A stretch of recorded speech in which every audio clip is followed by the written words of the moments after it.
కాబట్టి అట్లాంటి ఆ బలం ఉన్న చోట్ల కూడా తన ఎమ్మెల్యేలని జాగ్రత్తగా పనిచేయమంటున్నారు, నిజాయితీగా చిత్తశుద్ధులు.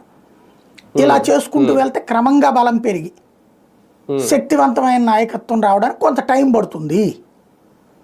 ఈ లోపుగా ఒక జెన్యూన్ లీడర్గా, ఒక సనాతన ధర్మ పరిరక్షకుడుగా, దక్షిణాది మొత్తానికి పెద్ద నాయకుడిగా ప్రజల్లోకి వెళ్ళాలి అన్నది ఆయన ఆలోచన. కానీ ఒకటి సార్, మొన్న గెలిచిన గెలుపు అబ్జర్వ్ చేస్తే వీళ్ళు వేసుకున్న అంచనాలు, జనసేన వేసుకున్న అంచనాలు ఎక్కడైతే గెలుస్తారనుకున్నారో అక్కడ గెలిచారు. ఇప్పుడు రాజోలు అనేది ఇంతకుముందు గెలిచారు అంటే అక్కడ జనసేన బలం ఉంది. మళ్ళీ అదే రాజోల్లో మళ్ళీ జనసేన గెలిచిందంటే వాళ్ళ బలం ఉంది కాబట్టి వరుసగా మళ్ళీ గెలిచారు. అలాగే పిఠాపురం కానీ నెల్లిమర్ల కానీ ఇలా వీళ్ళు అంచనాలు వేసుకున్న చోట అంతా గెలిచారు.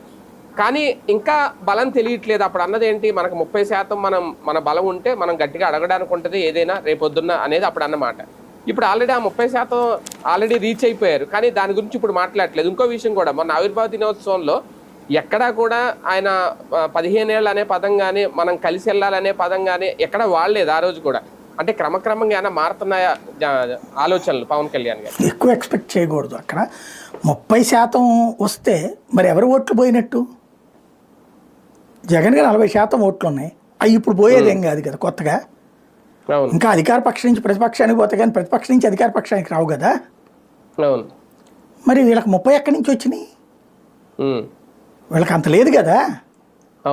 తెలుగుదేశానికి 40 ఉంది, వైసీపీకి 40 ఉంది. వాస్ట్ సిచ్యుయేషన్లో వచ్చిన ఓట్లయి.